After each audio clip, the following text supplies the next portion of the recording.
Mermaid there. Also coming up in this half hour, she has one of the great voices in the world, and that voice catapulted her to fame as an opera singer. And then her waistline got her fired from a job. Well, you're going to meet her 145 pounds later. And by the way, is living well the best revenge, or is having them call you and say, please come back? Please come back to us, sing with us. You're going to have a chance to talk to her. All of that's ahead, but first, Heather Nauert once again with the news. Thanks, Diane. Good. Very nice. Diane? Okay, Mike, thanks. Well, we're joined now by truly one of the greatest opera singers of our time, famed soprano Deborah Voigt, who in 2003, you'll remember, was fired by London's famed Royal Opera House for being too heavy. But listen to the voice.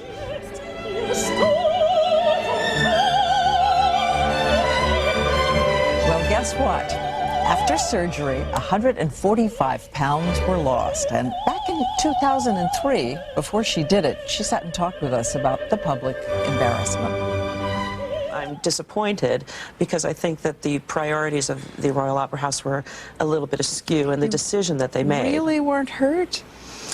Not really, no. Angry perhaps a little bit. I had sung there twice prior to this particular incident, so they knew me and knew the lady and knew the package.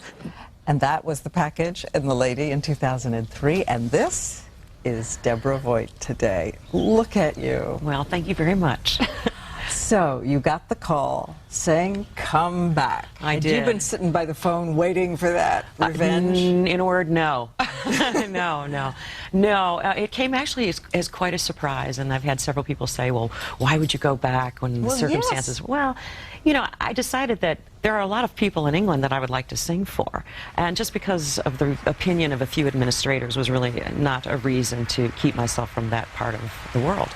I was telling you earlier, I can't wait for the applause when you walk on that stage after this incident became such a horror for so many people. Right. And there was a dress they wanted you to wear then. I hope they still have that dress. The infamous little black dress. The little black dress? Yeah. I hope they have that thing around. I'm sure it's lurking around somewhere.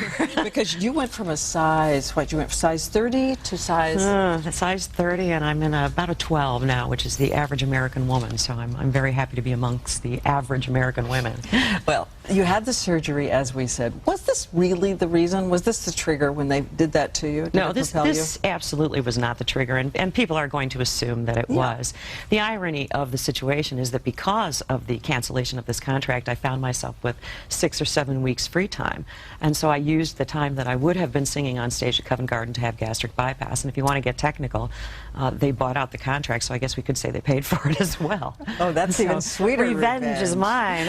And you did it because of medical reasons? I really did, yeah. The quality of my life was not good. I was not just a heavy opera singer. I was obese and was really fighting with an obsession with food, and my knees were bothering me, and it was time. How different is your daily life now, and how different is your voice? I don't think that the quality of my voice has changed. I have to think about it a little bit more. I don't have sort of an automatic built-in support system with all that extra poundage engaging my muscles. So I do think about it a little bit more. But that being said, the opportunities to sing a wider variety of repertoire makes all of it much more exciting for me. Talk about wide variety of repertoire. You're going to be going back, and you're going to be singing in Salome. I am, with the Chicago Lyric Opera. Which has the Dance of the Seven Veils in it. Or as I used to call it, the Dance of the 77 Veils.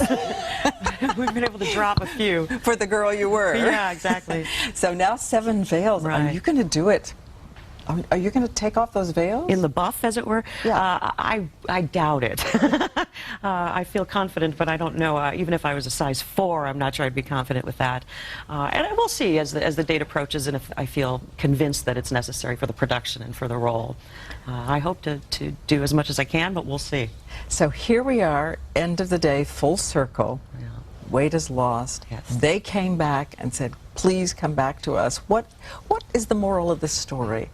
What is the last word on this story? The last word, I think, on the story is that everyone has to do what's best for themselves and what's healthiest for themselves. And you can't let yourself be influenced by anything, especially with something as serious as gastric bypass. This is not something that you do because you've been fired from a job or because you want to look a little bit better for your date in 6 months or your high school reunion or whatever the case may be. This is a serious medical decision. And having gone through it, the fact that I'm being invited back and to something that ended up being such a public format is really sort of a sweet victory for me personally. So the first sentence you say when you walk in the door and see them? Oh, there's a good question. Nice to be back. Wink, wink. Nudge, nudge.